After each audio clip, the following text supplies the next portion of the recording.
Hi friends, మీరంతా ఎలా ఉన్నారు? బావున్నారా? ఈరోజు నేను నా జీవితంలో ఎప్పటికీ మర్చిపోలేని ఒక తీపి అనుభవాన్ని, ఒక అందమైన ప్రేమకథను మీతో పంచుకోవాలనుకుంటున్నాను. ఇది ఏదో పుస్తకంలో చదివిన కథ కాదండి. పూర్తిగా నా సొంత కథ, నా గుండెల్లో భద్రంగా దాచుకున్న ఒక అందమైన జ్ఞాపకం. ఆ రోజు నాకెందుకో ఇప్పటికీ నిన్ననే జరిగినట్లుగా గుర్తుండిపోయింది. అదొక వర్షపు సాయంత్రం. పొద్దుటి నుండి ఆకాశం మేఘావృతమై ఉండి సాయంత్రమయ్యేసరికి ఒక్కసారిగా పెద్ద వర్షం మొదలైంది. బయట చినుకుల చప్పుడు ఒక అందమైన సంగీతంలా వినబడుతోంది. ఆ ప్రతి చుక్కా నేలను తాకుతున్నప్పుడు వచ్చే ఆ మట్టి వాసన, కిటికీగుండా లోపలికి వస్తున్న చల్లని గాలి నా మనసుకు ఎంతో ఆహ్లాదాన్ని ఇస్తున్నాయి. నేను నా గదిలో కిటికీ పక్కన ఉన్న చిన్న కుర్చీలో కూర్చుని ఒక మంచి పుస్తకం చదువుకుంటున్నాను. కాని నా దృష్టి పుస్తకం మీద కంటే బయటపడుతున్న ఆ వర్షపు బొట్లమీదకే ఎక్కువగా వెళ్తోంది. మనసులో ఏదో తెలియని ప్రశాంతత, అశాంతి కలగలిపిన ఒక తీపి భావన. ఆ క్షణంలో నా మనసు ఎవరికోసమో ఎదురుచూస్తున్నట్లు అనిపించింది.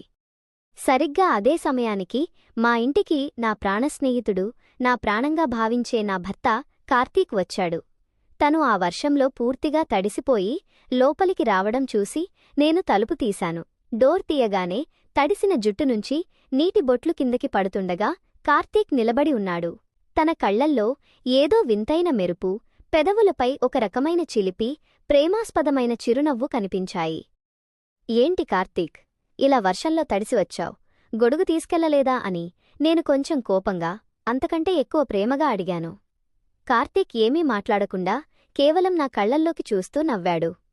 తన వెనుక దాచి ఉంచిన చేతిని ముందుకు తీసి ఒక చిన్న వేడుకలా నా చేతిలో ఒక అందమైన బహుమతి పెట్టాడు.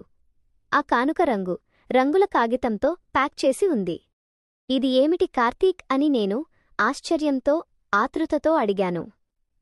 తను తన తడిసిన జుట్టును వెనక్కి నెట్టుకుంటూ, విప్పిచూడు నీకే తెలుస్తుంది అని నవ్వుతూ చెప్పాడు. నేను మెల్లగా ఆ కాగితాన్ని తొలగించి చూశాను. అందులో ఒక అందమైన దినచర్య రాసుకునే పుస్తకం, అలాగే ఒక తాజా ఎర్రటి రోజా పువ్వు ఉంది. ఆ వర్షపు సాయంత్రాన ఆ రోజా పువ్వునుంచి వస్తున్న సువాసన గది అంతటా వ్యాపించింది. నేను ఆశ్చర్యంగా కార్తీక్ వైపు చూసి మెల్లగా ఆ పుస్తకం తెరిచాను. ఆ మొదటి పేజీ తెరవగానే నా కళ్ళు నీళ్లతో నిండిపోయాయి. కాని అవి బాధతో వచ్చినవి కావు, అమితమైన ఆనందంతో వచ్చిన కన్నీళ్లు. ఆ పుస్తకంలో కార్తీక్ నాకోసం తన సొంత చేతిరాతతో రాసిన కవితలు ఉన్నాయి. మేము మొదటిసారి కలుసుకున్న రోజు, ఆ రోజు నేను వేసుకున్న దుస్తులు, నా మొదటి మాట, మనం జరుపుకున్న చిన్న చిన్న సరదాలు, మన గొడవలు, మన ఇద్దరి మధ్య ఉన్న అనుబంధం, ప్రతి జ్ఞాపకాన్ని ఎంత అందంగా వర్ణించాడంటే అవన్నీ చదువుతుంటే నా మనసులో ఏదో తెలియని కొత్త భావన, ఒంట్లో వింతైన హాయి కలిగాయి. నేను నీకంటే నిన్ను ఎక్కువగా ప్రేమిస్తున్నాను అని చెప్పడానికి నా దగ్గర మాటలు లేవు. అందుకే ఈ పేజీలను నా గుండెచప్పుడుతో నింపాను అని రాసి ఉంది ఒక పేజీలో. అది చదివిన క్షణంలో నా కళ్ళు ఆనందంతో మెరిశాయి. నేను పుస్తకం నుంచి తల ఎత్తి తన వైపు చూసేసరికి కార్తీక్ ఇప్పటికే నా బాగా దగ్గరగా వచ్చి నిలబడ్డాడు. తను మెల్లగా నా ముందుకు వచ్చి నా కుడిచేయిని తన చేతిలోకి తీసుకున్నాడు. ఆ క్షణంలో బయట చల్లటి గాలి వీస్తోంది. కాని తన వెచ్చని స్పర్శ నా శరీరంలో ఒక విద్యుత్ ప్రవాహంలా పాకింది. నా గుండె వేగంగా, లయబద్ధంగా కొట్టుకోవడం మొదలైంది.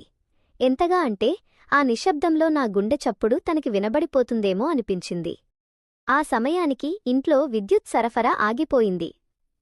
గదిమూలలో మేముందే వెలిగించి ఉంచిన చిన్న కొవ్వొత్తి దీపం వెలుగు మాత్రమే ఉంది.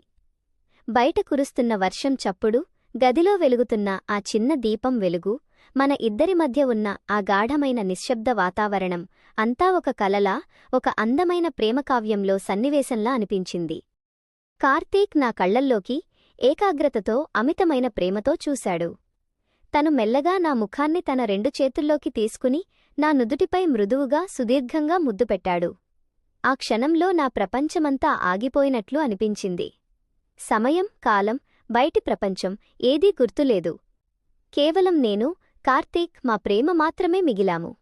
నేను ఇక తట్టుకోలేక తన గుండెలపై తలవాల్చాను. తన గుండె చప్పుడు నన్ను ఏదో పరవశంలోకి తీసుకెళ్ళింది. తన ఒంటి వెచ్చదనాన్ని, ఆ ప్రేమానుభూతిని నేను మనసారా ఆస్వాదించాను. కార్తీక్ తన చేతులను నా నడుము చుట్టూ వేసి నన్ను మరింత దగ్గరకు తీసుకున్నాడు. ఇద్దరి ఊపిరుల వేడి ఒక్కటవుతుంటే గదిలోని చల్లదనమంతా మాయమైపోయింది. ఆ రాత్రి ఎంతో అందంగా, మధురంగా, ఒక స్వప్నంలా మారిపోయింది. మనుషులుగా మనం ఒకరికొకరం ఎంత దగ్గరయ్యామో ఆ క్షణంలో అర్థమైంది. మాటలు అవసరం లేని క్షణాలు అవి, కళ్లతోనే మాట్లాడేసుకున్నాం. మనసారా ఒకరినొకరు చూసుకుంటూ, ఒకరి కౌగిలిలో ఒకరం ఒదిగిపోతూ ఆ ప్రేమ సముద్రంలో తేలిపోయాము. ఒకరిపై ఒకరికి ఉన్న అనురాగం, ఆప్యాయత, నమ్మకం ఆ రాత్రి మరింత బలపడ్డాయి. ఆ రాత్రి మా ఇద్దరి ఆత్మలను ఒక్కటి చేసిన అనుభూతినిచ్చింది. జీవితంలో ఎన్నో రోజులు వస్తుంటాయి, ఎన్నో క్షణాలు పోతుంటాయి. రోజువారీ పరుగుల జీవితంలో మనకు చాలా విషయాలు గుర్తుండవు. కాని మనసుకు బాగా నచ్చినవారితో, మన ప్రాణంతో ఇలాంటి వర్షపు సాయంత్రాన గడిపిన తీపి జ్ఞాపకాలు మాత్రం కాలం మారినా, వయసు పెరిగినా ఎప్పటికీ చెరిగిపోవు. ఈరోజుకి వర్షం పడుతుంటే నా మనసు ఆ రాత్రివైపే వెళ్తుంది. ఆ రోజా పువ్వు సువాసన, ఆ కొవ్వొత్తు వెలుగు, కార్తీక్ స్పర్శ నాలో మళ్లీ కొత్త ఊపిరి పోస్తాయి. నా జీవితంలో ఆ రోజు జరిగిన ఈ సంఘటన నా మనసులో ఎప్పటికీ ఒక తీపి గుర్తుగా, ఒక వెలకట్టలేని నిధిగా నిలిచిపోతుంది. మీ జీవితంలో కూడా ఇలాంటి అందమైన చెరగని వర్షపు జ్ఞాపకముందా? ఉంటే నా వ్యాఖ్యల విభాగంలో పంచుకోండి. ఈ కథ మీకు నచ్చితే ఇతరులతో పంచుకుని మన ఛానల్ను అనుసరించడం మర్చిపోకండి. మళ్ళీ ఇంకో అందమైన కథతో కలుద్దాం. అంతవరకు సెలవు.